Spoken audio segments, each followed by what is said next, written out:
complicated concept like cryptocurrencies, like Bitcoin, Ethereum, all that stuff you keep hearing about explained simply, explained so simply that a sixth standard student, a third standard student will understand what crypto means and aspects of it from this crypto basics conversation. This is Sumit Gupta, the founder of one of India's biggest crypto based companies, CoinDCX, sharing the knowledge he studied for the last 10 years. 10 years of knowledge packed into 30 minutes. Enjoy yourselves.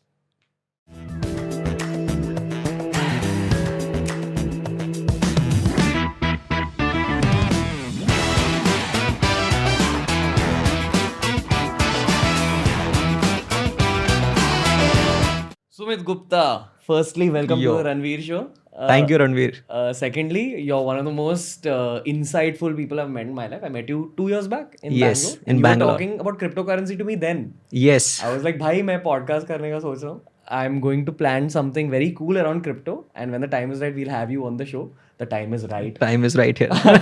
Why has crypto gotten so hyped in the last 2-3 weeks? I'd probably say in the last 1-2 months, maybe. What has happened? Sure. So what has happened in the last 1 year is COVID happened, and you would have seen lot of countries printing trillions of dollars, money coming into the system. So what has happened here is that the fiat currency, that is INR, US dollar, euro that we hold, is devaluing over time. Matlab, all currencies of the world, so a rupee, a yen, whatever, Australian dollar, they value themselves against the American dollar. So they are related. What has happened earlier, whatever fiat currency that we had was backed by gold until 1972-73. Uske baad se the money that you have that comes into the system, that is no longer pegged to gold. And the governments can print as much money as they want. Now we have seen US printing trillions of dollars, which is equivalent to the GDP of India. Now imagine that much of new money coming into the system. The value, the things that we can purchase with that 100 rupees in few future, right, you will not be able to buy that much. So the inflation can happen. The value of our fiat currency is going down over time. पहले 100 रुपए में बहुत चीजें आती थी, आज 100 रुपए में कुछ भी नहीं आता है, right? And as we are progressing, that money will continue to devalue over time. So what people do is people use that money to invest in certain instruments. Now all of that money is new coming into the system, right? And our fiat is getting devalued. So people have started putting more money into Bitcoin. Why Bitcoin? Because earlier people used to put money in gold, real estate, equity markets. Now equity market is already at peak. Real estate is not giving that much returns. So what people have done is people have started seeing Bitcoin as a good store of value. People of our age, they don't buy gold now. They buy Bitcoin, right? That's a very good hedge against inflation. So whatever happens, you'll have Bitcoin. So a lot of people, including companies like Tesla, PayPal, they have started putting their cash reserves in Bitcoin, right? So that they can, that if that appreciates in value, their cash doesn't deplete over time. So basically, at its core, if you want to become rich, if you want a good investment strategy, cryptocurrencies in general are one place you can look at and say, huh, if I invest my money here, it's likely that I will get profits over time. It's a very good portfolio diversification. If you have 1 lakh rupees, you can put 50,000 rupees in mutual funds, 20,000 rupees in stocks, 10,000 rupees in, let's say, real estate. But you should have a part of your portfolio into crypto, primarily Bitcoin, which is the store of value. So it's a very good hedge against inflation and very good asset to have as a part of your portfolio. So I feel ki you are a crypto expert. You're from the crypto world. I'm not. I'm a content creator. And I am looking at investing my own money, but I use a lot of Twitter. And that's a place where I learn a lot. Now I've heard Elon Musk talk about crypto. I've heard Kunal Shah talk about crypto. I've heard all these amazing, Naval Ravikant talk so much about crypto. They are people I look up to. They are people who've achieved something in their life. And they are talking so much about taking a part of your money and putting it into crypto. The whole world of Twitter is talking about it. I want to learn the basics again while I know the basics. I want to ask you some more advanced questions, which maybe we'll do in the second part of this podcast. But bro, matlab, if you had to explain crypto to a 3-4 year old, how would you explain it? Like, what is it? Sure. So let's look at the real world example. When we interact with each other, there are various ways we transfer value, right? We either give value in form of money or in form of information. Now, when we do this trade of value or information, we need middlemen. right? For example, if you want to take a cab, you need companies like Uber, Ola. If you want to buy a product online, you need Amazon. So these are the companies who build this level of trust between two individuals directly transacting with each other. Right? Why? Because if two people want to communicate, they need a central party. Now imagine the world where you don't need these middlemen, and two people can directly transact or exchange value with each other without trusting a centralized party, because centralized party can be corrupted. Right? In future, if there is a way you can transact or transfer this value over the internet, that's what blockchain provides. So blockchain is basically a technology that decentralizes. So you are no longer trusting a single entity. Right now we trust banks, but we have seen what happened to the banks in the past, right? We don't have full transparency of how they operate. In a decentralized manner, you will have full visibility. The entire ledger is public, and you can trust the system more without the need to trust a centralized party, because the system is designed in a way. Yeah, one second, bro. Let me just get this straight. So, say the case of a Punjab National Bank or any other bank that probably shut down. Now, if I put all my money into that Punjab National Bank, and every time I was trying to make a payment using a debit card from that bank, but it's shut down, it's going through a lot of shit, then your payment doesn't happen. Maybe you're going to, say, a Zara to purchase something, and I give that Punjab National Bank card or any other bank card which has it's going through a rough time. It may not work. It may not. Because of their flaw. Like Punjab National Bank messed up their management, or that particular bank messed up their work. And then your money and your spending power gets affected. Yes. So you're saying that blockchain will remove that gap between you and a Zara purchase. Yes. In order to do a transaction, you don't need a bank. You can directly transfer between two individuals. Now the money that we have, right? We trust someone that the money has value. But where did it come from, right? Where did the trust come from? Yeah. So where did the trust come from? Because we trust these middlemen or these brokers to build that level of trust. Just because that's how society operates. That's how society operates. Earlier, if you look at the evolution of money, thousands of years back, people used to transact in gold, right? There were coins that were made out of gold. And now then, because gold based transactions are difficult to do, then we shifted to a paper money, right? Which used gold as a pegging mechanism. Now that has evolved. Like in those several years, now money is not pegged by anything, right? So tomorrow, if a bank fails down without your mistake, you are getting affected. If you look at 2008 financial crisis, what happened? That was a mistake by some of the banks where they have given bad loans, and the whole world got into recession. That should not happen, and that's where Bitcoin was born. Right? A pseudonymous name called Satoshi Nakamoto. He came up with a way where how can you build a monetary system without the need to trust banks? And you are sure that if you own certain Bitcoins, that completely belongs to you. It does not have, need assurance from anyone else, from a centralized party. It is your own money that you have full control of. Very beautiful, bro. So you're saying now 10 years, 20 years into the future, when Bitcoin and other cryptocurrencies are more common, if I want to buy your suit, I can pay you in Bitcoin and you'll be like, yeah, cool, I received it. And you'll give me your suit. Rather than you having a debit card machine, me having a debit card, putting it into your machine. Like from each other's phones or from some technology, we'll be able to transact between each other. Yes, that can also happen. So there are various cases of crypto assets, right? So one, for example, Bitcoin is like an asset. Just like how you treat gold, Bitcoin is like that. It is a store of value, right? There are certain currencies that the government will develop. There's something that you might have heard about CBDCs, central bank digital currencies. Now, CBDCs can replace the current financial rupee, right? That can be a digital rupee which runs on top of blockchain. Now, with blockchain, you will have full transparency of how the money is being used. Let's say there is a donation, right? With COVID, a lot of firms have raised donations. Now, if you want to see the entire ledger, how the money came, where it go, you will have full transparency of the entire system. That is what blockchain provides. Got it. So again, I'll just make this even simpler for the end users. Basically, I've been consuming a lot of crypto content lately, and the understanding I got about blockchain was that I'm not saying the government, but higher authorities have a lot of layers. So when you are trying to, say, transfer money from India to Bangladesh, it has to go through many layers. But with blockchain coming in, you can skip all those layers that you're going through and just take the easy route. from person A in India to person B in Bangladesh. Suppose I want to transfer money to Shakib ul Hasan and I am sitting in Bombay. I'll just take Shakib ul Hasan's ID and say, here, take the money. We're skipping all those layers of governments, all those layers of bureaucracy. And that's possibly why governments are a little afraid of cryptocurrency. Yes, you're absolutely right. So this can be technical. In theory, it is possible, right? Because in that transfer where there it is going through many layers, even those people can make profits off the money transfer that you are making. Yes. Because at its core, human beings all want money for themselves.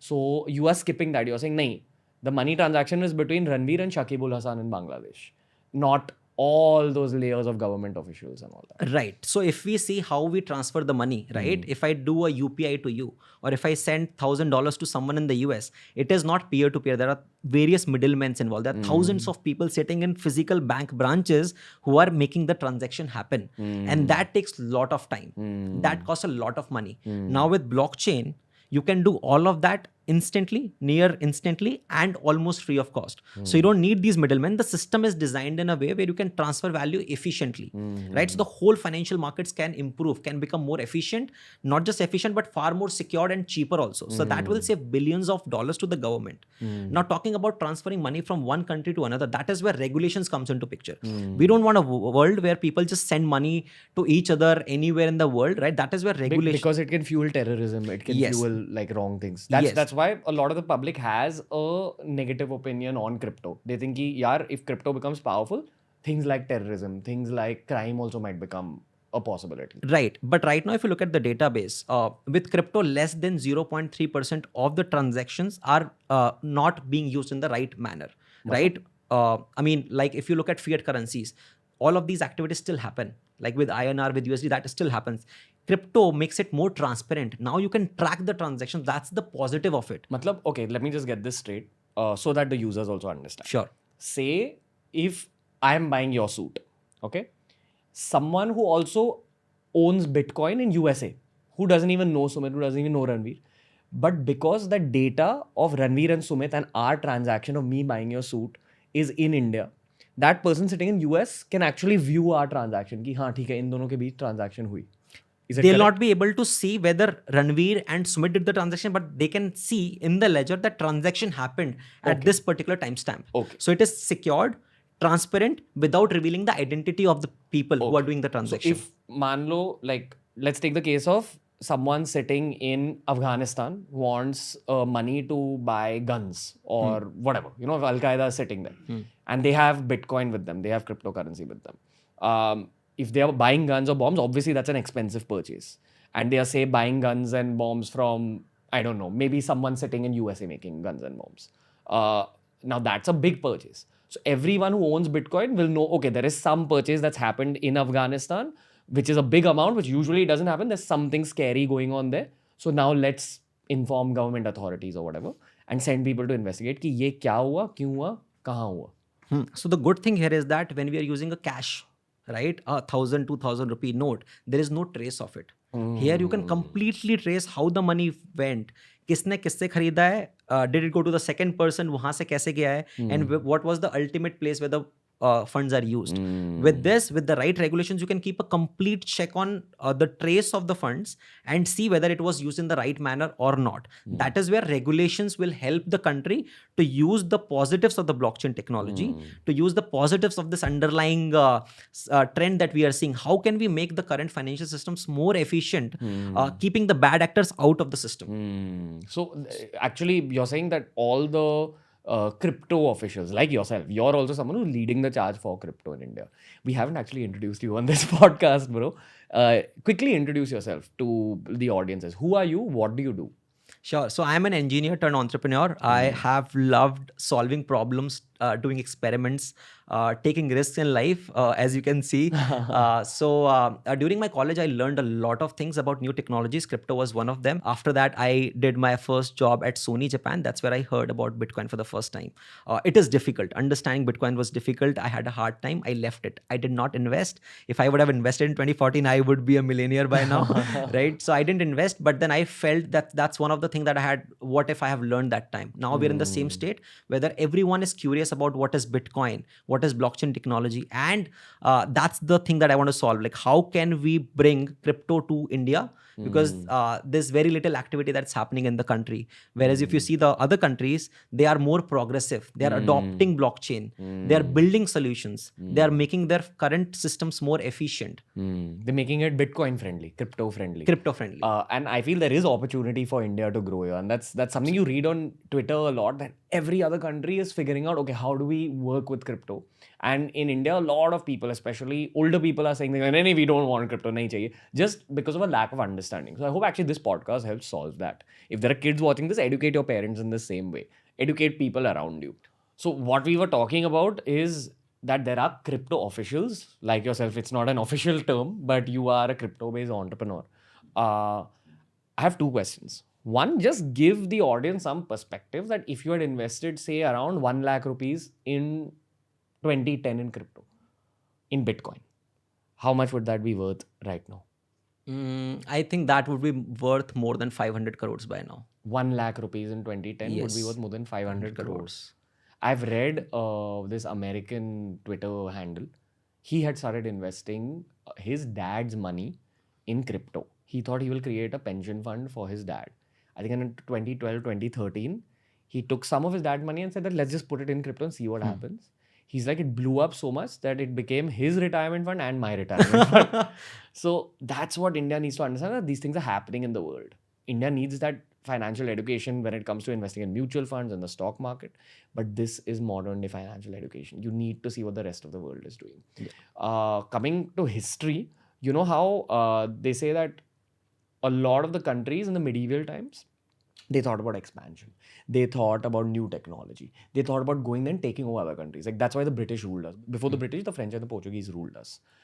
Also keep in mind, in South America, the ancient civilizations were completely destroyed because of the Spanish and their technologies. Whichever countries adopt new technologies become the kings of the next 100, 200 years. That's what India needs to understand. That's what India needs to understand. If you look at the internet, right, in 1990s, there were companies. Right now, we are seeing Amazon. These are the companies that are built on top of internet. Internet was new 30 years back, right? People didn't know that we'll use apps like Uber, eBay to do the transactions. People, countries who adopted internet. Now, internet also had a lot of things. People could buy, do wrong things on the internet. Now, countries regulated it. Countries tried to promote the use of internet within their people, and then now you could see billions of dollars worth of companies or trillions of dollars worth of companies coming out of just internet alone. India was a little bit behind in terms of adopting this technology. So what happened in India currently has 44 million IT developers, engineers. We are not that advanced in terms of creating these companies. Right now we are seeing the shift happening, but India has amazing set of talented people, right, who can build these companies leveraging technology. Right now blockchain is one such technology. India should not leave behind in that. You will see all of these blockchain protocols, companies coming out of the other countries. Not as much happening in India because the understanding about this technology is fairly narrow in the country. So what we have done to solve that was we have launched a platform called DCX Learn, which allows any individual to learn crypto blockchain right from the basics. Yeah, talk a little bit about your startup. What do you do specifically? What is CoinDCX? So CoinDCX is the India's simplest way to invest into crypto assets. Okay. If you want to buy Bitcoin, you can buy Bitcoin as low as 1 rupee. So if you have 1 rupee, you want to invest 1 rupee into Bitcoin, you can do that via CoinDCX Go app. A lot of people have this confusion that, okay, if I want to invest in Bitcoin, but I don't have the money to buy 1 Bitcoin. That's actually not true. One Bitcoin is worth how much in rupees? Right now, it's roughly around 36 lakhs. 36 lakhs. Yeah. But you can also buy 1 rupee ka Bitcoin, which will be 0.0001 Bitcoin. Yeah, called like 30 satoshis. So 1 Bitcoin has like 100 million parts to it. Wow. Matlab, Satoshis? Satoshi. Satoshi is their paisa, like our rupee versus paisa. Yes. Wow. Okay. And you are actually through CoinDCX, you're also educating people about the use of Bitcoin. So, I mean, if you had to educate someone right now who's completely against Bitcoin, what would you say? Or completely against cryptocurrencies? Because also Twitter India is running a campaign, #IndiaWantsBitcoin. What are you guys fighting against? Is the government coming out with some kind of a policy to ban it? What's happening? Because even I have some of my money in Bitcoin. So what has happened is in few years back, when government was evaluating it, they were looking at Bitcoin as a currency, right, where people could use it as part of the payment systems, whereas Bitcoin is not exactly that. Of course, it can help you transfer value, but if you look technically, it costs thousands of rupees to send Bitcoin from one person to another. That's technically not feasible, not scalable. So government have, like 3 years back, 5 years back, there were websites which used to accept payment in Bitcoins. And of course, I mean, there can be bad things that can happen. But in the last few years, the role of Bitcoin as a currency has diminished. Now it is evolving more like an asset class. Now Tesla investing into Bitcoin, right? They don't want to send Bitcoins from to someone else. They just want to hold it. So they invested $1.5 billion in Bitcoin, right? Yes. Okay. Wow. And that's with the intention of just let's hold on to this money. Let's hold on to that money and try to accumulate as much as possible. Right now, if you go 20 years back in time, where gold was, let's say, 1,000 rupees, and you know that gold is going to go this big, you would want to hold it, right? Gold is worth how much right now? Like right now, I think it would be around 50 lakh rupees, 1 kg. 1 kg. And maybe long back, it was worth 1,000 rupees for 1 kg. Like 100 rupees also, right? Gold has a long history. Gold was also 1 rupee at some point in time, right? And it has evolved as more and more people start trusting in that, the value appreciates. Why? Because gold is a supply constraint thing, right? You can't just make gold out of thin air. Yeah. Same as Bitcoin. Bitcoin is coded in a way where you can't mint more Bitcoins. That's how the system is designed. So, I just want to highlight something. The whole world is going digital in every possible way. We are entering a world of virtual reality probably in 10 years' time. Have you seen this movie Ready Player One? No. It's a movie about virtual reality and how social media will evolve into virtual reality at some point. So when I was starting out my career, everything was virtual. Everything was videos, Instagram posts. And all my relatives were like, why are you doing this virtual thing? It's not a real world thing. And I said, no, hold on. This will pay a lot of money at some point. And today when they find out, okay, how much we charge for an Instagram post or a YouTube video, then they're like, oh we wish we did this back. Yeah. This is that happening in the world of finance, where everyone's like, no, stick to the analog stuff. Stick to the old school things. These are tried and tested. And the whole world of crypto is saying, wait, you don't know, the whole world is going digital. Hold on to this because this will be worth something in 10, 20 years. Yes, we are moving to a digital economy. Whatever we used to do in the offline world, now most of the things have shifted online, right? When you're shifting online, you use a lot of data, right? And, data is the new oil. If you are a country which has lots of oil reserves, you'll be super rich, right? If you are a company which has lots of data, companies like Google, Amazon, Facebook, they have tons of data. They can use that data to create profits, to use your data, your own data, what you are doing to show ads, right? So your data in the internet world is not secured, right? It needs to be. Your data should be with yourself, right? That's where blockchain comes into picture. And as we are moving in the world of digital, some people say that Bitcoin is like the gold for the digital economy. In the offline world, we have gold, where we use gold as a store of value. In the internet world, we use Bitcoin as the store of value. Whatever we see in the offline world is now currently shifting using this technology in the internet world. Right now, we are using platforms like YouTube. Now, imagine a platform where people are watching it, and rather than YouTube taking the commission, all of that commission comes to you.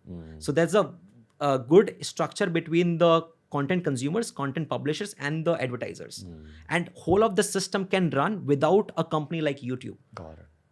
So bro, tell me one thing. Now let's talk about the individual consumer, someone who wants to actually buy Bitcoin. There's two questions. One, is it safe for people to buy crypto right now? Because if the government bans it tomorrow, what happens to all that Bitcoin you own? What happens to your startup? I'd love to know that scenario also. Second, I'd love to know actually what and why people should buy it right now, with what intention. It's definitely a part of the portfolio, but are you also preparing for a future?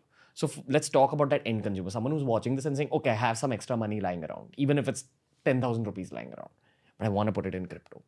What should they be thinking? What should they be careful about?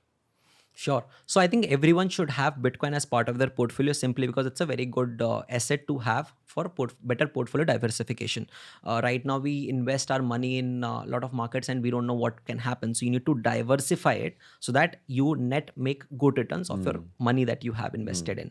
Now, talking about India, yes, crypto is a new thing, and that's something that I also felt when I heard about Bitcoin for the first time. It was difficult to buy Bitcoin. Now things have changed. So the app that we were talking about some time back, CoinD6 Go, that allows it just a matter of 5 minutes you can purchase your first Bitcoin as low as 10 rupees. What do you need? Like you need to give your Aadhaar card details. Yes, you need to do your KYC just like you do in any other platform. So you do your KYC verification. Once you are done with that, you can deposit money from your bank account and purchase Bitcoin. Now that platform also allows you to store Bitcoin safely. So you don't need to put it in a cold wallet or somewhere outside. You can just put it in the system, and we as an exchange take care of those funds. Whenever you want to use it, you can sell it anytime you want. And then you want to withdraw it, you can also withdraw it to any other address that you want. Got it. Beautiful. But again, about this whole thing about government saying, no, we are thinking of banning Bitcoin and all. What will happen to all the people who've already put money in Bitcoin? Sure. So what is happening? There's a clear trend and shift. So I was on a panel with Mr. Subhash Garg, who was the former finance secretary, and they have mentioned that the understanding that the government had in the past was it like a legal tender. Now, legal tender is something which is like Indian rupees, the note that we use. Bitcoin is not supposed to be a legal tender. Bitcoin is more like an asset class that you hold and invest in for a long term.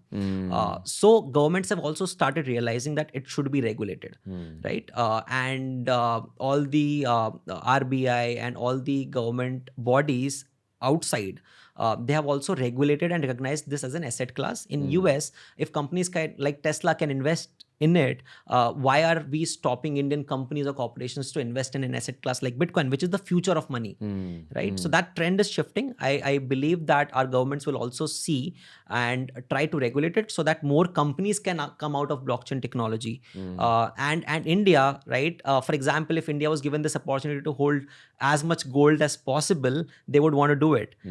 Right now, this is an opportunity in front of us where Indians can buy Bitcoin so that if it becomes a good store of value, India, our GDP will increase, right? India should, asset appreciation, because of the asset appreciation, our wealth within the country will increase. So is it fair to say that Indians should take a little bit of a risk right now? Forget about what's going to happen in the future. Put some money in Bitcoin right now. Maybe the whole GDP increasing will give the government a reason to say, okay, let's listen to this India wants Bitcoin hashtag and see what's happening. Yes, I think everyone should have Bitcoin as a part of their portfolio. It can be 0.1%, 1%. I agree with you. Like when you're saying that, even that's what I would say also. If a young person asks me for financial advice, I'd say that put something in Bitcoin. Yeah, something. And that's the trend that we are seeing. There are lots of people on our platform who have not invested in equity markets. They believe in Bitcoin. They believe that, okay, this is the future of money. I would want to put my money into Bitcoin. And that's the trend. Risk hai to ishq hai. Haan, risk hai to ishq hai. No, but I agree with you. And especially if you're young, you have 80 years of your life left minimum with biohacking coming into play. I keep talking about biohacking a lot, but you have a long time left. You don't know where the world is going. You don't know if the whole world is going to get decentralized. If America, Europe, China, Japan, Australia, everyone starts using Bitcoin, the Indian government will obviously say, okay, everyone's using it. If we are going to be that world's economic superpower, we'll have to.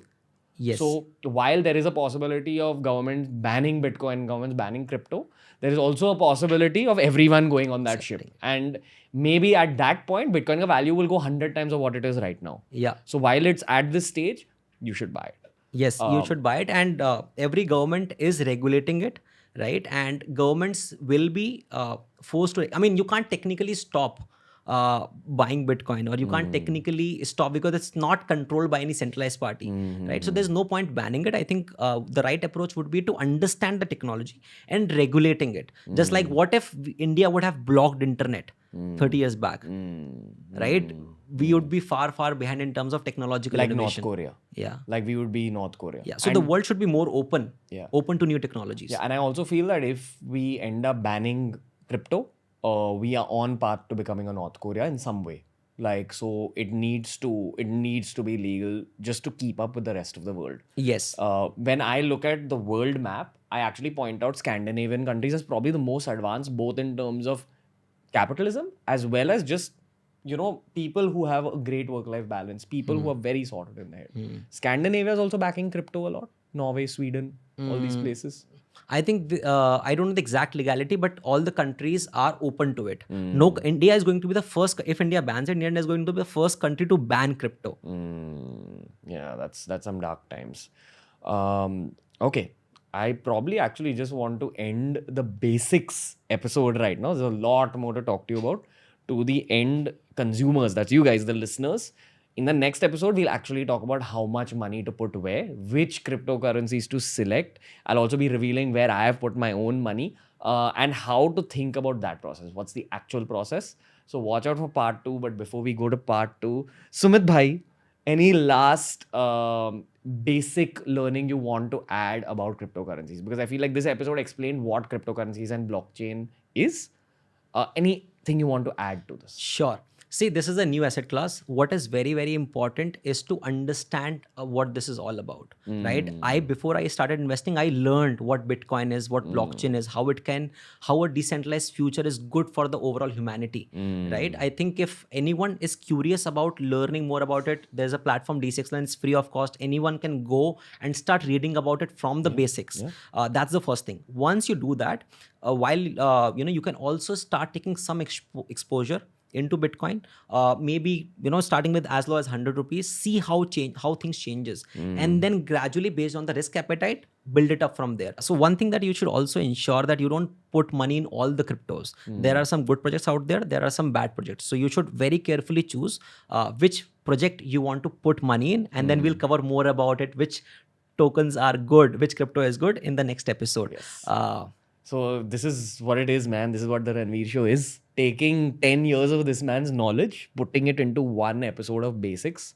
Share this video, show it to your friends, show it to anyone who is against the idea of cryptocurrencies. Let's put education out there, not debating, not anger, not biases. Lots of older people, actually older Indians, are very against it. The moment you'll say bit, they go like, no, Bitcoin nahi chahiye. So I hope that this podcast changes it, and I hope that the next one gives you actual, feasible, actionable steps. Thank you, Sumit. We will see you in part 2. Thank you, Ranveer.